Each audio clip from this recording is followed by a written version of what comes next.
Bueno, sigue la gran incertidumbre por lo que está sucediendo con la deuda argentina.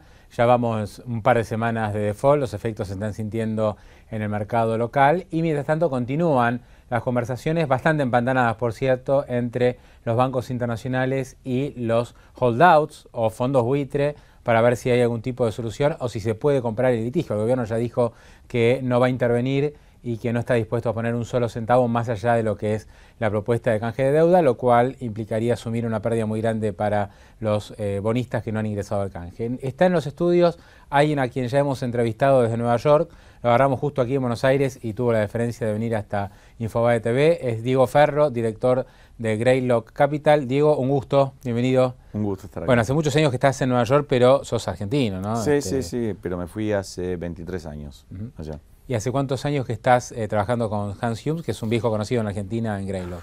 O sea, yo trabajé con Hans antes que empezara Greylock, hace 20 años, y ahora en el fondo, junto con él, como socios, hará 5 años. Así que... No sé si es algo que ustedes responden o es algo público. Greylock tiene posiciones en bonos argentinos. Ustedes en su momento ingresaron al canje, año 2010 si no recuerdo mal. ¿Mantienen esas posiciones? Generalmente no hablamos de qué tenemos o de cuánto, pero así genéricamente diría que sí. O sea, evidentemente Argentina desde hace tiempo es conspicuamente barata comparado con otros países, ¿no? En cuestión de riesgo. O sea, uno ve niveles de endeudamiento, un montón de cosas comparado con otros países y evidentemente hay una serie de razones por las cuales pasa eso, pero por eso hemos mantenido en distintos momentos riesgo argentino, pero ese riesgo va cambiando dependiendo tanto en monto total como en la naturaleza de cómo adquirimos ese riesgo. Sucedió algo bastante particular, ¿no? Porque la deuda argentina está muy barato desde hace mucho tiempo. Exacto. Y ofrece un rendimiento mucho más alto. Sí. Me da la sensación que durante muchos años muchos inversores decidieron estar al margen de Argentina y no ingresar a pesar de estos altos rendimientos y a pesar de que las reservas eran mucho más altas de lo que son hoy. Y en los últimos meses pasó lo contrario. Muchos inversores decidieron ingresar al mercado argentino con mucha menos reservas, es decir, con menos garantías de pago, y lo hicieron tal vez con el peor timing, ¿no? Tal vez, digamos, bueno, no esperando este fallo de la Corte. Los precios no bajaron tanto, pero sí. Lo que pasa es que Argentina, y parte de la razón por la cual no tiene, o sea, tiene siempre rendimientos tan altos, es que no es un activo, o sea, existe lo que se llama real money, o sea, como si fuera plata real respecto a lo que pueden llegar a ser los hedge funds o fondos más especulativos. Y generalmente lo que representa sí más lo que pueden llegar a ser fondos de pensión americanos, fondos mutuos americanos, invierten en relación con un índice. Los bonos argentinos no son relevantes desde el punto de vista de índice, con lo cual no es un activo, o sea, dado los problemas históricos, parte del tema del SER, de no tener resuelto el problema de la deuda, hace que muchos de estos fondos que en general no toman tanto riesgo, no tienen Argentina. La desventaja de eso es que esos fondos tienden a ser menos especulativos y más a largo plazo, con lo cual, si vos tenés tus bonos en un índice, suban o bajan, la gente tiene que tener el índice, con lo cual no los vende. Argentina se ha transformado en el paraíso de la inversión especulativa, completamente anecdótico, pero estaba en una reunión en Estados Unidos con un fondo muy grande de allá, que tiene una posición en bonos de alto riesgo americanos muy grande.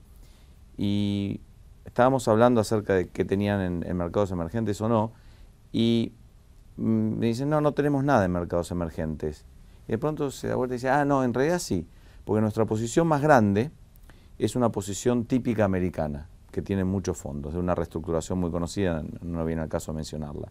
Y la segunda posición más importante es Argentina. Con lo cual, a lo que me refiero, que la gente que entró a Argentina es gente que no tiene por qué estar en Argentina si no fuera porque cuando fondos que operan en situaciones de distress, o sea, de alto riesgo, sí, miran al mundo, es uno de los activos más grandes, más líquidos y que resulta atractivo desde ese punto de vista. Claro, yo en los Así que últimos perdón meses por la explicación larga, pero... No, está perfecto. Sí. Ahora, cuando a mí me preguntaban, digamos, periodísticamente, Sí. bueno, ¿cómo ves que está subiendo tanto los bonos, que está bajando el riesgo país? ¿A qué obedece? Una de mis explicaciones era, acá hay fondos hedge funds, fondos de cobertura, que necesitan ofrecer una tasa mayor a sus inversores, no la consiguen con inversiones tradicionales y un pedacito ponen a Argentina y eso les mejora el rendimiento. Esto es una explicación demasiado, digamos, simplista del asunto. Sí, pero captura, digamos que captura bastante lo que pasa. O sea, yo tenía un amigo mexicano que cuando México no andaba bien y la gente invertía, decía, claro, porque los gringos nos ven los baches en la calle acá. Y a la distancia todo se ve de una manera distinta, ¿no? Los índices de high yield de Estados Unidos ahora se ajustaron un poco, pero estaban tradeando a niveles históricamente bajos, con la tasa prácticamente a cero en Estados Unidos. Es muy difícil ganar dinero. Los fondos que se dedican a esta estrategia macro no están ganando nada este año, con lo cual cuando aparece un país que te ofrece una tasa de retorno del 10-12%, cuando hay tasas a cero en otros lados, en otros lugares las entidades que ofrecen ese tipo de retorno tienen un riesgo crediticio enorme. En Argentina se ve que, de un punto de vista, si querés verlo de balance, la situación no es mala. El problema pasa más por cómo está siendo manejado ese balance.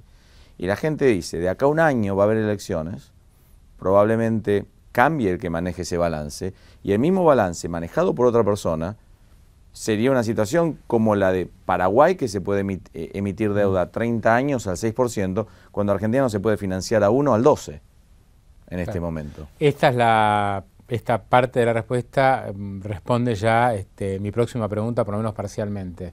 Digamos, ¿por qué, y uno quiere ponerse en la cabeza de un administrador de cartera internacional, de quienes manejan los fondos internacionales, ¿por qué si el país entró en default, por lo menos para parte de los bonos? ¿Por qué si hay peligro de que entre en default con otra parte de los bonos en las próximas semanas si esto no se resuelve? ¿Por qué si hay peligro de que se caiga todo el canje de la deuda, que es un peligro real si hay aceleración, ¿no? Es decir, ¿por qué los bonos siguen en valores bastante altos, ¿no? ¿Por qué no hay una venta mayor de títulos argentinos? Ayuda muchas veces a ver otros casos y si bien la historia no se repite, es como dicen, rima, ¿no? Y los casos por los cuales no se pagan son muy distintos y generan reacciones muy distintas. O sea, si el gobierno estuviera quebrado, los bonos estarían tradeando a 10, 20 centavos por cada dólar. Acá tiene que ver más una cuestión, si querés verlo, de voluntad de pago que necesariamente falta de pago. Y eso hace que la gente crea que si algo interrumpe el pago, probablemente el país esté peor y el próximo presidente se encuentra en una situación no muy distinta de la que se encontraron los Kirchner cuando llegaron, que el país estaba mal y que realmente no requiere mucho, porque sinceramente cuando uno ve los montos que requerirían arreglar este tema no son altos. Claro. Y si se arreglan, evidentemente dado el poco financiamiento que recibió Argentina en los últimos 10 años en general, la capacidad de financiamiento como para financiar consumo, inversiones, es enorme. A mí lo que más me sorprende de lo que está pasando ahora es cómo este gobierno le está dejando una oportunidad tan grande al próximo de poder cambiar un par de cosas y de pronto aparecer de una manera notablemente como salvador, de la misma manera que Néstor Kirchner apareció cuando tomó el país después de la crisis del 2001. Sí, habrá que ver cómo se entrega el gobierno el 10 de diciembre de 2015, ¿no? Tal vez esto... Bueno, yo creo que peor que lo que se entregó la otra vez no va a ser. No, evidentemente, y además otra razón por la cual yo creo los precios no bajan, es que yo creo que el peor caso que se puede llegar a pensar en una situación así, que me acuerdo hablando con medios allá en Estados Unidos, antes decía, realmente esto, evidentemente, se debería solucionar. Pero yo creo que Argentina, por una cuestión de principios, sobre todo esta administración, dijo que va a pagar. Con lo cual, si no la dejan pagar por derecha, va a pagar por izquierda. O sea, de alguna manera la plata va a aparecer. Y el problema para mí pasa ahora si se produce una aceleración de la deuda, porque eso va a representar un default más grande y sobre todo lo que va a representar un problema mucho más grande a resolver a futuro. Claro, este es un tema que empieza a aparecer, ¿no? La aceleración de la deuda. Hoy el jefe de gabinete habló de esto, o sea, lo puso sobre la mesa y dijo, no, para el gobierno no hay ningún motivo que permita acelerar la deuda. Lo que pasa es que se vienen equivocando con esas presunciones, ¿no? El problema es que lamentablemente esto es un tema legal de la ley de Nueva York, de cómo los abogados que el gobierno está usando para recibir consejo interpretan la ley de Nueva York. Si uno ve los resultados que ha tenido el gobierno negociando en Nueva York con estos abogados, yo creo que lo primero que tendría que hacer este gobierno es echar a esos abogados. O sea, no hay ninguna duda que los abogados que asesoraron a Argentina en el megacanje, en la emisión de esta deuda originalmente, en decirle que pusieron una cláusula como la cláusula Rufo, en la estrategia legal contra este gobierno, ¿qué salió bien? Nada. Me gustaría saber que alguien me diga qué salió bien legalmente desde el punto de vista de Argentina. Y seguimos tratando con lo mismo. Con lo cual, no digo que el gobierno no tenga responsabilidad en parte en la arquitectura de cómo se manejó este tema, pero evidentemente los resultados son atroces. ¿Okay? Con lo cual... no, por eso, no me tranquiliza que Capitanich diga ahora que de acuerdo al gobierno no hay ninguna chance de aceleración, porque esto hace que a los canjes, ¿no? Que no, o sea, lo que pueda llegar a decir el jefe de gabinete, me parece que es esencialmente político y me parece lógico hasta cierto punto que tenga una actitud política y que se refiera al tema políticamente. La aceleración va a depender que haya 25% de los tenedores de una serie de bonos que vaya al trustee, al ente de pago, y le diga, no me pagaron, entonces quiero acelerar. Y si eso pasa, que realmente no depende de Argentina, Argentina de pronto va a deber todo. Y obviamente lo va a seguir ignorando, de la misma manera que hasta cierto punto está ignorando el fallo de Estados Unidos, pero eso no quiere decir que no sea... con lo cual, entonces el problema a resolver por el próximo gobierno, probablemente en Nueva York, no sea de el monto actual, sino va a ser 2, 3 veces más grande.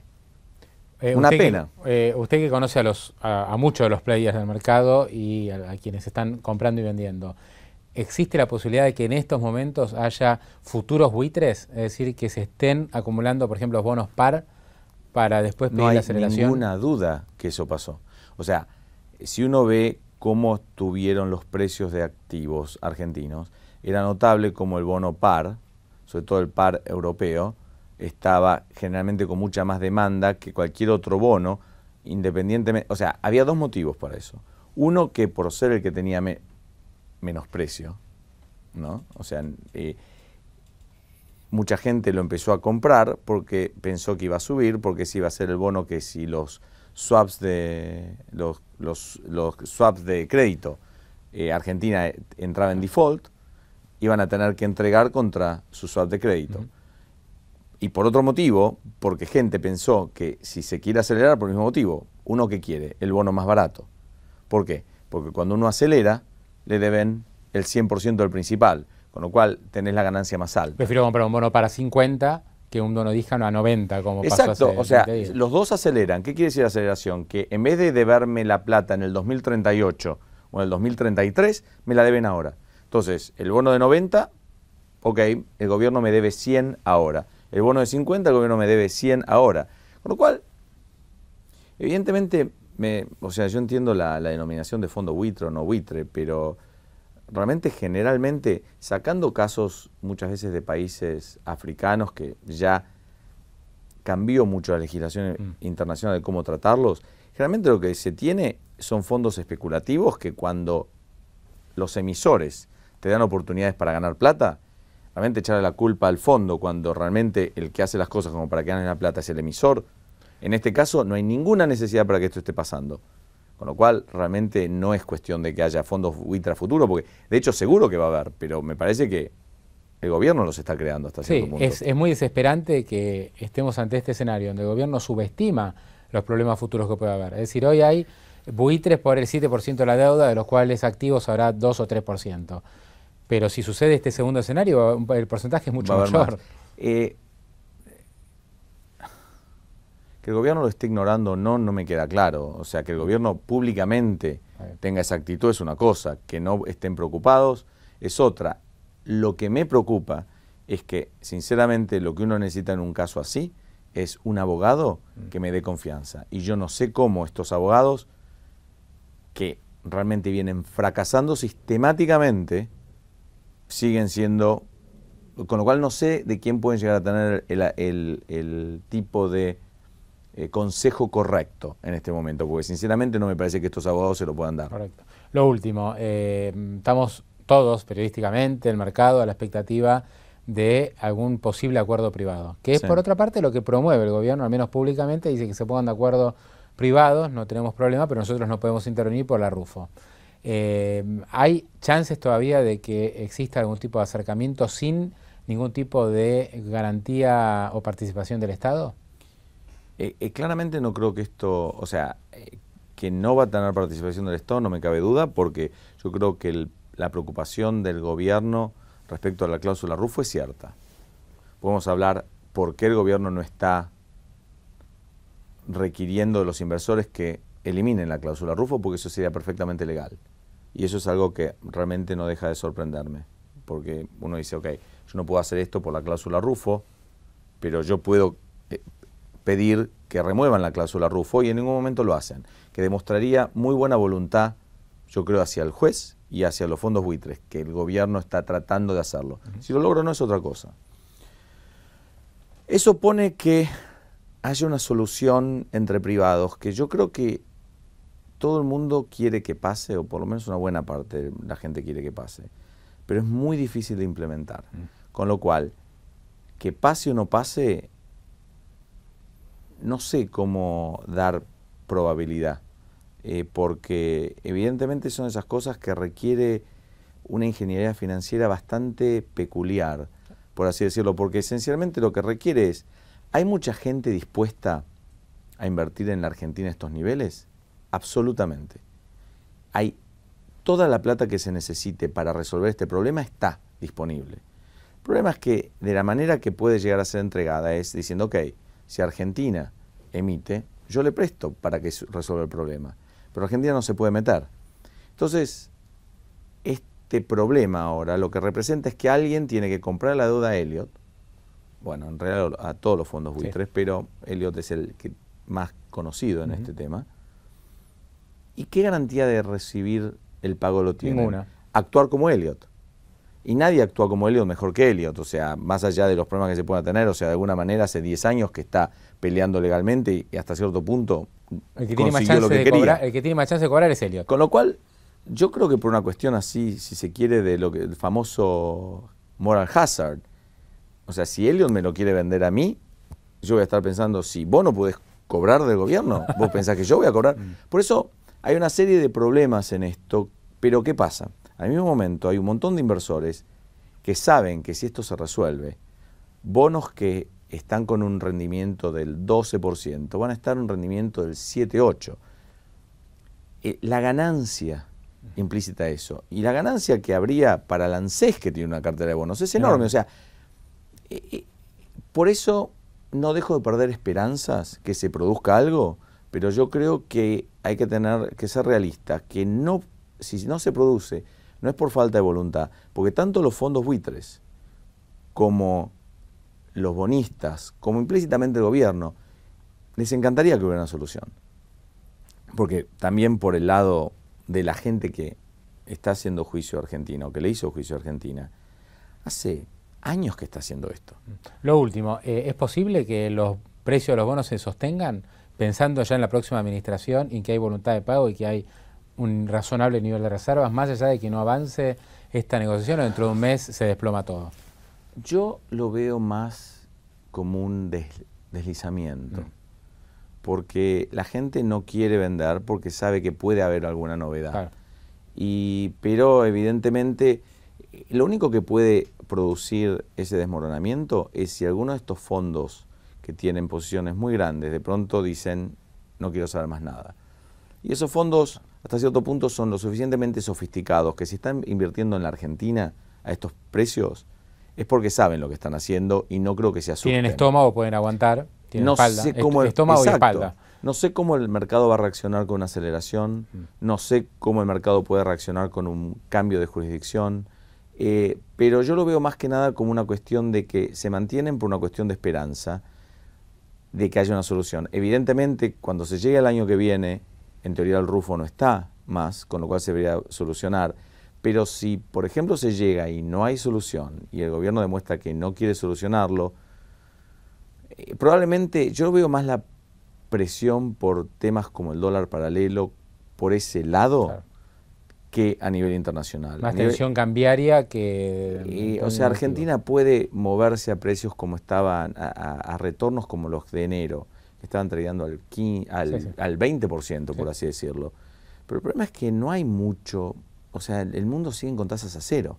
O sea, el bono del Tesoro sigue a 2,5%. O sea, los retornos a los cuales está tradeando Argentina demuestran un nivel de patología mucho mayor del que parecería en términos absolutos, cuando uno lo ve en términos relativos. Correcto. Diego Ferro, un gran gusto por haber venido aquí. Muchas gracias. Encantado. Chao.